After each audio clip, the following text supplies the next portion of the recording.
Okay, thank you, Eliza, for joining us to present mini mobile farmers markets today. And thank you for people who are here and for people who are going to watch this recording. My name is Dinah. I'm the Education Program Manager with Massachusetts Farm to School. And if you don't know Mass Farm to School, we're a statewide organization that works to strengthen local farms and fisheries and promote healthy communities by increasing local food purchasing and education at schools. And there's a lot of ways that you can be involved in the work we do. Professional learning opportunities like this one. We have a lot of networking events through the year, a lot of opportunities to work on policy and advocacy and get in touch with us through our newsletters and different communications that we send out. So please stay in touch with us. And I'm very excited today to present Eliza Lawrence, and who you see here with us. Eliza joined REC in 2015, originally as youth mentor for the Urban Agriculture and Employment Program, Youth Grow. In 2017, Eliza began working for REC School Gardens program, a program that supports local schools with the infrastructure, tools, and education to grow and maintain raised bed gardens on school property. Under her tenure, the School Gardens Network in Worcester has grown to include 34 school partners and directly engages over 2,400 Worcester public school students every year. For the past year and a half, she has been developing specialized early childhood programming in collaboration with Worcester Head Start that has now branched to all the pre-K serving sites with school gardens. And I got to see and talk to Eliza about this topic and thought this would be a really great opportunity for us to share in the wealth of her knowledge. So I'm going to give Eliza the floor to share. Yay. Thanks, Dinah. I realized as you were speaking that I didn't clarify what REC is. I just wrote REC, which is what we usually say. So REC stands for Regional Environmental Council. We're located in Worcester, Massachusetts, and our mission is to bring people together to create a just food system and to build healthy, sustainable, and equitable communities in Worcester, Mass, and beyond. We have 3 programs that we run. The first is Youth Grow, where we hire 40 teens every year to work on our 2 urban farm sites. So one of them is in the photo that you see there. It's at 3/4 of an acre right outside of our office, and one of them is in another neighborhood that is in a community garden, all raised beds. They sell all their produce to the farmers markets, which we also run. We have 16 mobile market sites around the city and a couple standing markets as well. So we have 3 big blue vans that drive around the city selling to different sites. And then You Grow, which is the program I work for, which is our school and community gardens program. We have about 80 community, school, and organizational gardens, I guess, that we help run. And our mini markets are a partnership between these last 2 programs. So between our farmers markets and our school gardens program. Next slide. So this came about a couple of years ago. We had been doing sort of one-off farmers markets for sites that were interested, but we got this grant specifically for early childhood from United Way. That was a 2-year grant that ended up getting extended. We began it with the 4 Head Start sites. We actually attended the Mass Farm to School Institute with Head Start, not this past year, but the year before, which was really, really awesome. We sort of just tried to figure out how we can expand our early childhood programming. So we do a lot of different sort of educational programming. We have gardens at all these sites, but we decided to create a mini farmers market for the kids to get the opportunity to take home a bag of free produce, but also to distribute information to parents and families about registering for SNAP, HIP, signing up for EBT. Initially, we did this in the fall and winter, just sort of to help families a little bit around the holidays. We had sort of like one-off programming where before Thanksgiving and before Christmas, we sent kids home with a bag of produce, but it was really popular and they really liked it. So we tried to sort of develop some programming around that. And we also do it in the spring and summer now as well. So The goals are to support the educational programming that we already do at schools, to distribute this information to families, and then supporting families over the holidays. Go to the next slide. I'm just going to turn off my heater. All right. So leading up to the market, we always, when we partner with a school, we always make sure we know, are we doing this for the entire school, or are we just doing this with one classroom? It makes a difference. So some of our Head Start sites serve like 130 kids. Some of our preschools serve like 12 kids. So we just want to know, like, okay, how big are we talking? And then we send out information a week early, information that staff would need to know. So what time we're going to be there, where they should bring the kids, sort of the flow, how it's going to work that day. And we ask questions like, do your kids have any special, abilities that we need to keep in mind? Or is this market going to be in a classroom or in a hallway? So there are many different locations in the schools that will do these markets. Sometimes it's directly in the classroom. Sometimes if it's like the whole school will do it in the gym or the cafeteria. So what's our setup look like? Do they want a whole lesson and a market, or do you just want the one-off market? Do you have time for a storybook? Will you have staff participating? So the day of, we get to the site, we set up, we gather the kids, and we talk about what we're doing today. So I always get there and I ask them, does anyone know what we're doing today? And some of them do, and some of them don't. They usually say, we're going shopping. We sort of ask follow-up questions like, does anyone go grocery shopping at home with their families? What are some things that you buy? Does anyone cook at home? Has anyone ever planted a seed? Do any of you garden? Do you garden in the school garden? Just like kind of engage them about what we're doing and make that connection between gardening and the food that they're seeing there. Then we will read a story. So the stories we love are Growing Vegetable Soup and A Fruit is a Suitcase for Seeds. Both of them are really great, easy books. That kind of the Growing Vegetable Soup, the kids are always like, oh my God, I want to go home and make soup after this. Or Fruit is a Suitcase for Seeds is it's just a cute book. But if you have any suggestions too, we're trying to build our library right now. So I'll take any of those. Then we ID the fruits and veggies we have. So I'll take it out of the bag and have them sort of call out what they're shopping for. The squash often confuses them. The onions, sometimes they say is apples, plantains, they'll call bananas. So, we just try to know what we're shopping for. Then each student will pair with a buddy and go shopping. They'll count how many they need to get of each. So if you see in this photo, we usually have a little shopping list, a little whiteboard that has how many of each that they're going to get. So I'll have them identify the numbers, and then they'll count with us. So each student will go partner with a buddy and go shopping.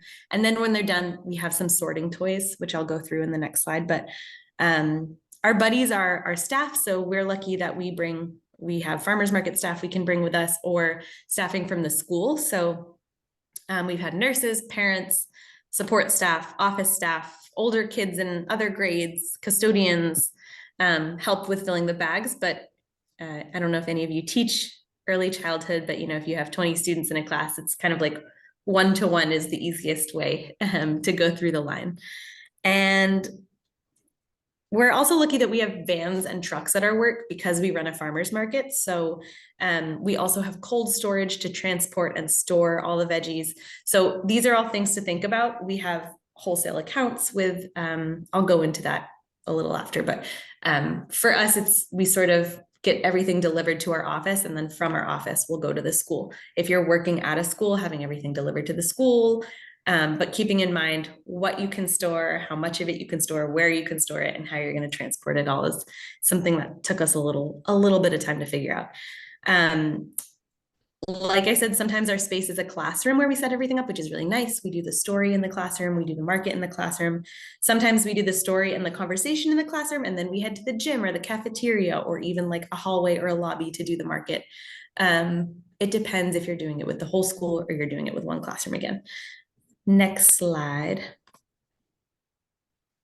These are just some of the print materials we send out. So actually the one on the left is more our internal packing list. So you can see sort of how we set up our market. So we try to make it look like a little mini farmers market, and we borrow some of the farmers market materials, but then we also, got our own little tables. I didn't realize, not working with early childhood myself for many years, like how tiny they really are. They're so small. So we bought tables that are very small so that the baskets are, they can reach. And these are things like I hadn't even thought of. I was like, oh, we'll use the tables in the cafeteria, or we'll use this and that, but just little things like that, making it eye level for them. Let's see, let me just increase the size of this. So yeah, we have tote bags. We are lucky that our grant paid for a bunch of tote bags with our REC branded name on it, but before we got that, we got donations from grocery stores. We used plastic bags. We bought from Restaurant Supply some more heavy duty tote bags, making sure that they will hold up to the butternut squash that we're putting in there or whatever else we're putting in.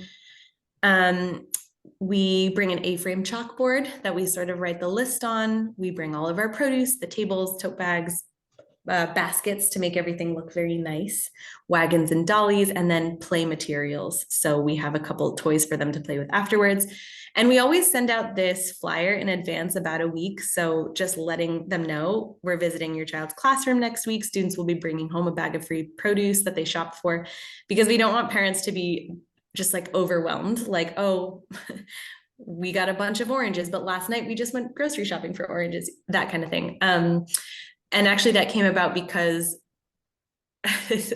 we had like a mutual aid Facebook in Worcester, and someone posted on the mutual aid Facebook, my kid came home with this bag of produce today and I can't use it. We just went grocery shopping. Does anyone want it?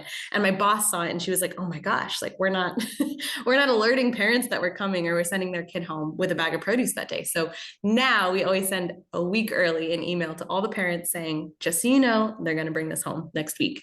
And parents can always opt out too, just so they're aware that this is happening. So we always include a packet of print materials in our bags. So we have this flyer explaining the activity and who we are. We have a Project Bread flyer, which is how to sign up for SNAP and EBT, a HIP flyer just explaining what the Healthy Incentives Program is and how they can sign up for it, a produce list, just what the kids shopped for that day. So sometimes not everything is recognizable. Sometimes we'll have delicata squash and people might not know what delicata squash is or something like that. So we always include a produce list. And then we include recipes. So UMass Extension has sent us a lot of recipes that we've used over the years. We also just kind of find our own recipes, or we'll get recipes from the school themselves. So something that they've cooked together in the classroom, or something that the staff has come up with, or like a family recipe. So we always just try to include recipe ideas for families if they're bringing home this produce. And then information about our farmers market. So we have the schedule in that. And then if a school has a garden, which most of the schools we do this at, information on how to get involved with my contact info. So your school has a school garden. If you want to be involved, feel free to email me. So that way parents are getting all this information. And then yes, internally, we have our packing list. We have our truck or our mobile market. We do all of our markets on Fridays when our mobile market vans are not being used. So we are lucky in that we can use the big storage vans for that. And then we send the information with the flow of the day out to teachers a week in advance so they can ask any questions. All the flyers we send home are in English, Spanish, Vietnamese, and we'll bring a stack of each just in case families are speaking other language, but we'll also ask what other languages are being spoken ahead of time. We only have our flyers translated into English, Spanish, Vietnamese, Greek, and Portuguese, I think. So we're not able to cover every language, but if that's something to keep in mind for sure. Eliza, this might come up in your next slide, so tell me if it does, but how do you decide which school you're going to? Does it rotate? And this might come up if you're going to speak about this. No, that's a good question. We send out an email. Well, sometimes our schools reach out to us and they say, hey, you participated in this. This was super fun. Can you come do it again? We try to hit every school twice a year, every school that has a preschool. And so we'll do it once before the holidays, and then we'll do it once in like the spring or summer.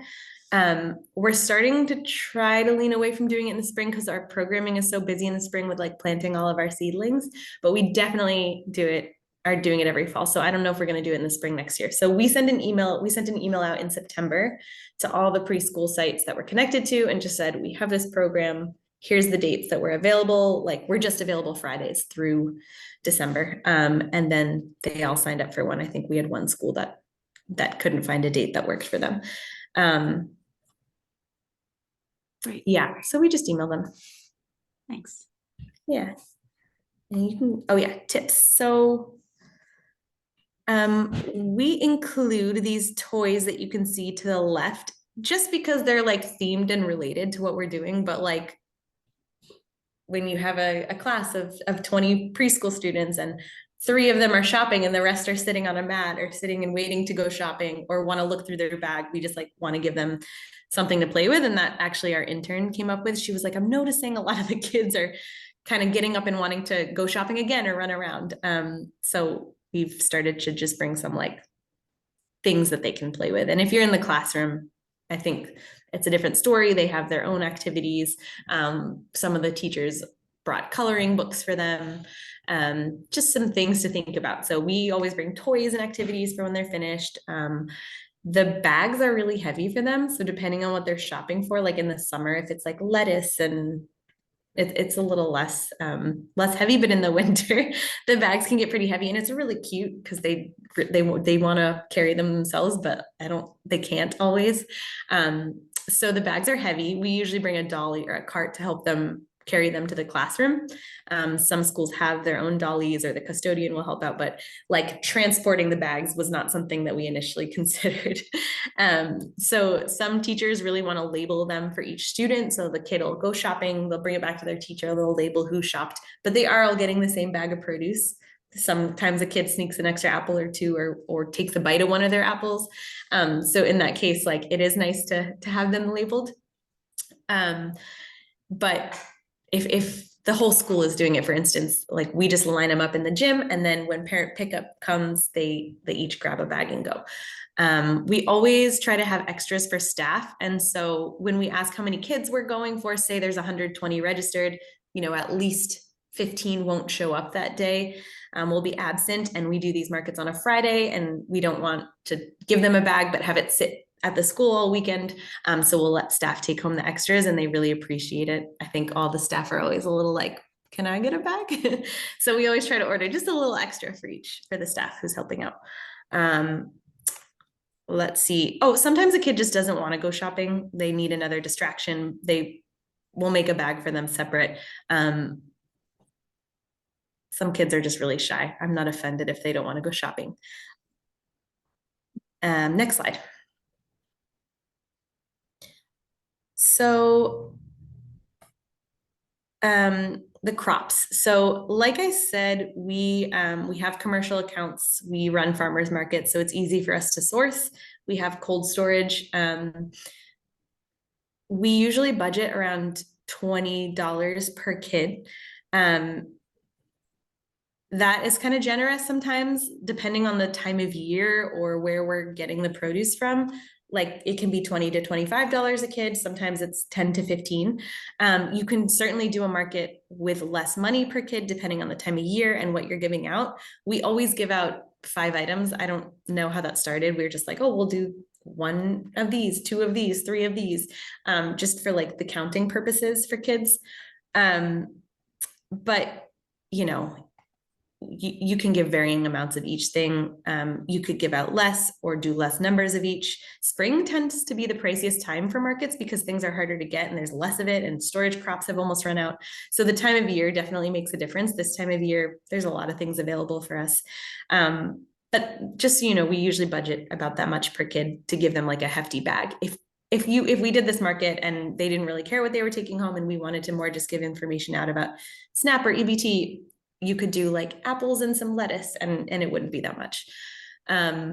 We typically offer local foods, but we will include oranges because they're just like so popular. Every kid loves them.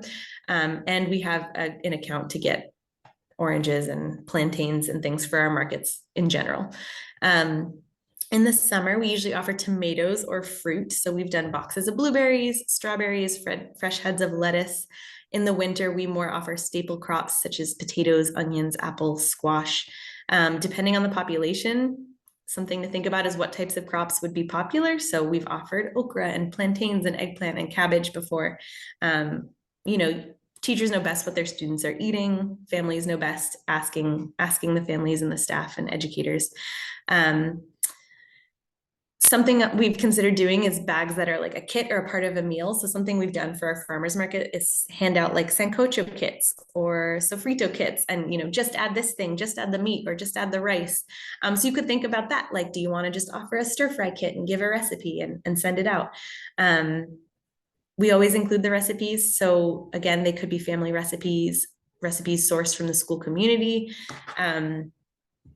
I know, what was that? There was like that teacher in Lowell that made a whole cookbook with her students. Something like that could be really cool, just like asking what your kids' recipes are and then trying to do a market based around that. Yeah, the Tasting History Project. And actually, Jessica, they're going to be presenting on December 5th. Oh, awesome. Collaboration between the history classroom and the cafeteria, but that's a side note. Yes. Oh, yeah. Great. They're great. We source from in Worcester, the Worcester Regional Food Hub, Marty's, and then Community Harvest Project. They're located in Grafton. They're a farm. They donate all of their produce. So they donated this year squash, apples, and onions for us, like enough for all of our schools. So they're sitting in storage right now, and it was really kind of them. And it means that we were able to do these markets for like 3 extra schools this year because they donated that for free. So if you're near an amazing local farm like Community Harvest Project, or you reach out to Community Harvest Project early, I think we started this conversation like in the spring with them, like, hey, we want to do these fall markets. Will you grow enough storage crops for us? And they were like, yes, we'll reserve them. We'll put them aside. A lot of the times, like, this is a very cute photographable program. So if you know of farms who are like looking to get the word out, we had an emergency where our lettuce didn't come in. So this photo to the left, and we kind of put the word out like, we need lettuce. And this new farm was like, we can bring lettuce, just like send us the photos afterwards. I mean, we paid them too, but it was really cute. So I think like this is a very cute program. And if you ask kindly and send photos afterwards, as long as they have photo releases, I think people are willing to work with you. How can you say no to these faces? All right, next slide. Yeah, so classroom content. So again, we do these programs at schools where we already have gardens. So we're seeing the kids multiple times per year. In the spring, we're planting with them. But in the fall, we haven't really met them yet, right? Like they're all starting preschool, or maybe they're in preschool for a second year, but we're meeting them for the first time. So this is like the first time that we touch base with them in the fall. Maybe we did like a potato harvest with them in September. And then I came back to do this mini market, and they start to recognize us and know that we do things associated with food, which is really cute. But yeah, we have a 2-part series that we're doing with all the kids in December and January about the parts of a plant. So we play a photosynthesis game. We look at a chart that has the parts of the plant with different examples. Then the next time we come back, we read a book and we do a tasting of the different parts of a plant. So roots, fruits, seeds, and leaves is what it's called. And then we don't use scales. We do it by the number, but if you had dried beans or something, you could weigh them. So there's a lot of classroom content that you could do with the kids related to the market. So you could talk about where our food comes from. So we usually go through and we say which things were grown in Massachusetts and which things aren't. So our oranges, we always have oranges. They're not grown in Massachusetts. We talk a little bit about weather. I ask them if they have any family that live in Florida or, in tropical places, and just kind of start to get those, the gears working. So we talk about parts of a plant. We talk about what our plants need to grow. And a lot of the books that we read also talk about that. So when we're reading a book beforehand, especially the Growing Vegetable Soup, it talks about how the plants grow and how they need water and they need sunlight. we have drawn a plant or drawn a garden ecosystem before, just like colored in some sheets. This is for preschool, obviously. So temperature and seasons, sorting and counting. When I first started working with early childhood, I'm so used to developing curriculum that was like a little harder for me to wrap my head around. And when I looked at the curriculum for preschool and it was like sorting and counting, I was like, oh, that's very easy. We can do that. So, we count before we put things in our bag, like how many apples. We look at the numbers. We sort things into fruit and vegetables. We measure things. We can weigh them. A lot of the schools are growing things in the classroom. So I know a lot of the schools in Worcester in second grade, I don't know if they do it any earlier, but do like Pumpkin Jack, where in the fall they read this book called Pumpkin Jack, and it's about a pumpkin that decomposes and all the seeds, it rots first, and then all the seeds start sprouting, and then they look at all the seeds and they keep a pumpkin in their classroom and they look at it, how it rots, and then they look at how the seeds start to sprout, and then they put the seeds in the garden, and then in the spring they get pumpkins. So a lot of the classrooms are already doing things like this just as part of like the general curriculum. So a lot of the kids can sort of make that connection. Next slide.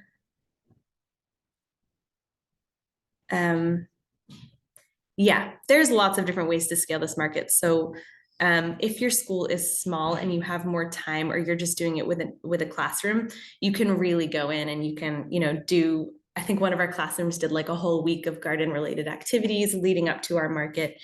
It can be scaled for other age groups really well. So we do this with early childhood, but we've done it with middle school. We've done it with after school programs.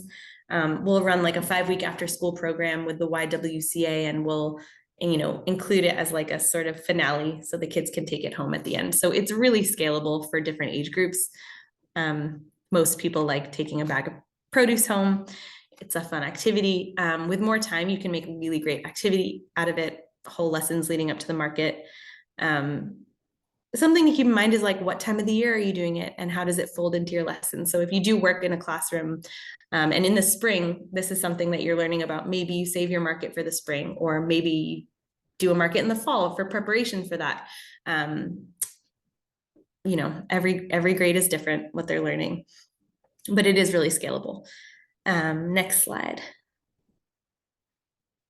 So some things that we can do with older ages are money. So kids could actually count and pay for the fruits and veggies, or figure out how much things cost, and they can exchange change. This is not something we've done because we just do that with preschool, and that feels like a little much, but that's something that older kids can certainly do. You can talk about local versus organic versus conventional, and where our food comes from and how it's grown.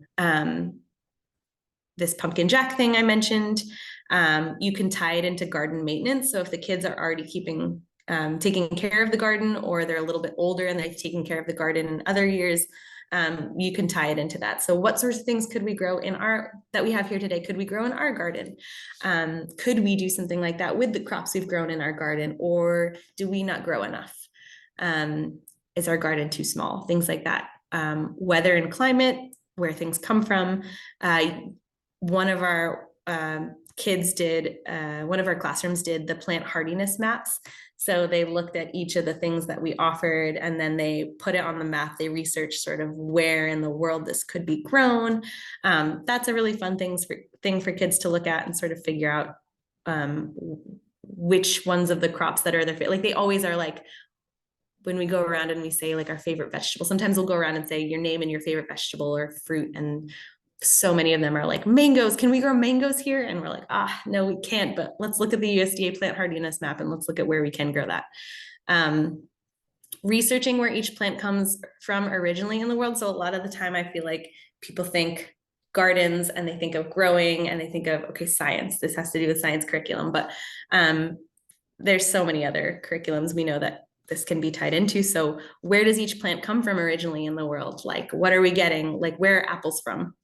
And then a history of different foods, or like I said earlier, like recipes. What kinds of recipes could we make out of these, and where do those recipes come from, and how have they been passed on?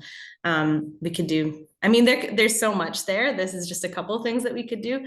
I don't know if anyone is an educator in this room, but if you are, you know best. If, there's so many topics that this can be tied to. Yeah. See next. That's it. Let's see if there's any. Yeah, I want to hear if there's questions for people, or I guess also where people are coming from. If people are educators or if people are farmers, or yeah. Yeah, thank you, Eliza. I mean, that was so thorough. Does anyone, and we have a small crowd here, we'll have more people who will get this video, but Mhm. Maggie or Laura, do you have any questions for Eliza while we have her here? I don't have any questions. I'm very fascinated. Um, by I signed up for this because I didn't know how you could do a mini mobile market with elementary schools, but I love this. I'm a former educator. I am a farmer. Actually, my farm is at two of the REC's farmers markets in the summertime. Oh my gosh, which farm? Oakdale Farms. Oh, Oakdale. Oh, yes. Oh, this is great. Thanks for coming. Thank you for presenting this. Very interesting. Mhm. Likewise, thanks, Eliza. I am more here to listen, especially because my role at Jesse is the local food system specialist, and I oversee the Mass Fresh grant, and I know we're hoping to pay you guys a visit at Rainbow Child Yeah. Development Center in January. So I was like excited to get a little bit of taste. I sounds like y'all might be able to, in fact, maybe do one of these mini markets for us, which would be We will. fantastic. So I'm really excited. And as a mom with a child in early education, I'm also like, ooh, like how do I get my child care provider to think about this? So this is really fun.